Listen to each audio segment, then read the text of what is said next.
Why are you people in the same house? And now you're telling yourselves we won't have the sex. You're playing. Hi guys, welcome back to my channel and welcome to my channel if you're here for the first time. My name is Ruth Muntali and I make faith-based content for young people. So like I like to say, if a young person is dealing with it, if it affects your life somehow, then I'm talking about it. Consider me your internet big sister. So today we're doing a reaction video, another reaction video, and today I'm reacting to Paul and Morgan. They're a Christian couple and their channel is all about dating, marriage, and intimacy. And I said, hey, why not jump on this video? So without further ado, let's get right into the video. Alright, so like you can see the title, it is popular dating advice that we reject. Well, they reject, and I'm gonna see if I reject it as well. So let's get right into the dating advice.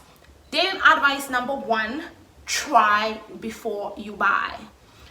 They're advising you to live together before you get married and also to test your sexual compatibility. Now, they were picking things from culture. They're Americans, so they were picking things from culture that have also sipped into the Christian space. It's a no-brainer, guys. Try before you buy. Are we buying a car? Are we buying shoes? What does try before you buy entail? And of course, because we've seen that there's cohabitation there and testing sexual compatibility, it is a hard no from me. I reject. The Bible talks about fleeing from sexual immorality and also fleeing from the appearance of evil. So there are certain people who've said things like they cohabit but they don't have sex. Like certain Christians say they cohabit but they don't have sex. But sister, brother, it is an appearance of evil. And the Bible tells us to flee from the appearance of evil, right? That's one. Two, you're playing with fire. If you're in a relationship with this person, I believe that you're sexually attracted to them. Why are you people in the same house? And now you're telling yourselves we won't have the sex. You're playing. You're playing. You are playing with fire, okay? So I reject that completely. I believe in drawing boundaries, right? And on the sexual compatibility thing, I've made a video like that when I was doing the sexual series.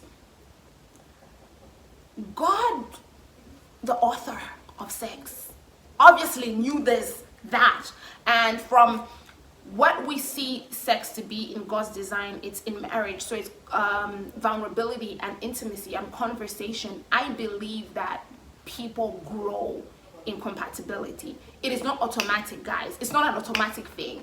The word may say it is, but it's not. They grow in compatibility. So no, don't fall for this popular dating advice where they say, no, find out. What if when you get married? Yeah, what if? Let's find out in the marriage, guys. We're believers, and for our Father to give us this advice, He knows what He's talking about. Not even advice, command. The Bible has given us a command. So no, I don't buy into the try before you buy, live together so you know that you can be together, and sexual compatibility. I believe you can grow in compatibility.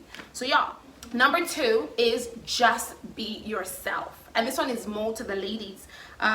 They're saying the notion is a person will accept you for who you are. They shouldn't try to change you, right? So we're gonna look at that in terms of like personality. So I am an extroverted person. I'm sanguine. I'm loud. I'm the life of the party. You're gonna hear me laugh from only God knows where, right? So yeah, a person can't come to marry me in the hope that I'll become a quiet person. That is now trying to change me. However, can I know when to talk? Can I know when to reduce my voice? Can I know when to give people a chance to be heard? Can I work on my listening? Yes. So I cannot come and say, if you do not accept me for who I am, then you shouldn't be with me. Every person should aim at being enhanced. There's a difference between enhancing your personality and changing your personality. Enhancing means becoming better, and that is how it should be. So no one is obligated to accept you for who you are, especially when you have bad traits. No, I just grew up like this. I don't clean dishes. I don't like to cook. Who should be accepting that? What will your children eat? And this goes both ways. So no, guys, no one is just going to accept you the way you are. We should grow. We should change. So do not think people who are not accepting the bad things about you, the bad traits, the visibly ill manners that you have, talking to people anyhow, refusing to change, refusing to become better as acceptance. It's a no for me. It's a hard no for me. I reject that. No one should accept you as you are. You should be growing. You should be changing. Yeah. The third one, you should date for at least a year or two before engagement, as a way of knowing each other. So I saw a post from one of the pastors that I follow on my WhatsApp status, and he was warning against rushed courtship, where you're just rushing, where a person is rushing you so that they can hide who they really are. And we've known people who behave like that, guys, where a person comes off, especially for us women in our 30s. I know we think it's cute when a man is so intentional, he's talking marriage within the first 1 month. Like, just, I just want to marry, let's marry the next 3 months. I know it sounds like, oh, he's intentional, but you need to be careful, because sometimes a person is hiding certain things about them which you're going to see in marriage. So I do believe in having enough time, especially when you're intentional, having enough time. I won't give it like one way, because I think we're different, but the people that do the whole 10 years, 6 years, I'm not here for it. Like, how many of those people date that long, guys, and they didn't fall into sin? How many? There are very few. And then depending on the circumstance, was it a long distance relationship? Did someone go do their master's or their degree abroad? It's a different thing, but not when you guys are in the same space and you're just going like 6 years. We're not talking marriage. Like, now you're wasting time. Stop it. However, I also don't believe in rushed courtship. You rush, you crush. So I believe in intentionality. Ask the right questions, be given to the right circumstances. You would know as an adult. Now, I'm 32.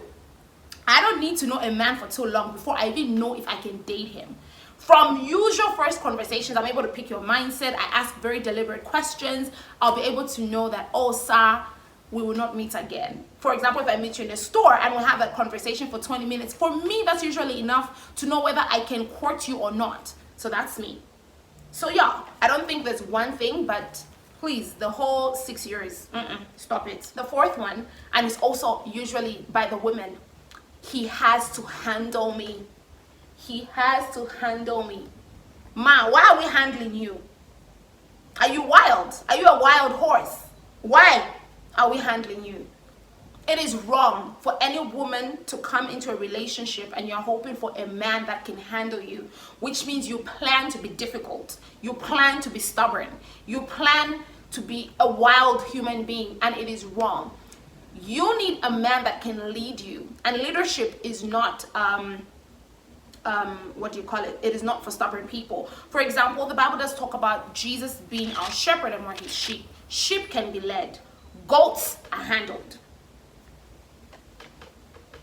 So, ma'am, if you're saying you must be handled, you're indirectly saying you're as stubborn as a goat. Why? Why is anyone handling you?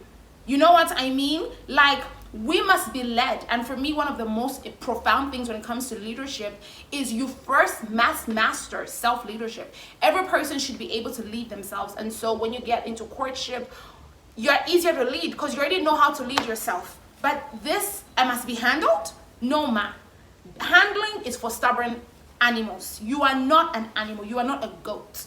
Even in the Bible, Jesus talks about sheep. We are likened to sheep because sheep can be led. Goats, they're stubborn, and that's not what you want for yourself. So don't say that. Work on yourself. Work on things that can be worked on. Don't come and stress people's sons to handle you. No one wants to come handle you, ma. They just want to lead you, and you need to be led. Yeah. The last one is the concept of the one, and that there's only one person for you. And also, I'm going to merge it with, you have to have a sign from God that this is a person you're supposed to court or date or marry. Firstly, I don't believe in the concept of the one, like there's just one person. I don't believe in it. I believe there's a number of people that are going to be suitable for you. And the reason why I go with that school of thought is because if one person makes a mistake in the world and marries the wrong person, it disturbs the whole dynamic of who we're supposed to marry, right? Yeah, so I don't believe in that. Marriage is good. God has given us a mind, he's given us a brain, he's given us a spirit, right? And so there's certain things you know. Like for me, there's certain people, I don't need to pray. I just know. Like I meet you, our faith values are way different. What am I praying for? Do you understand? Like there's nothing to pray about there. And it's because over the years I have learned to develop my relationship with God. I've listened to God over different things, so I'm able to pick what the Holy Spirit is saying almost immediately, right? And so I have a problem with people who have not tried to nurture a relationship where they hear God, and then the only time you want to come and hear God is when it's time to marry. Of course you're gonna have a hard time.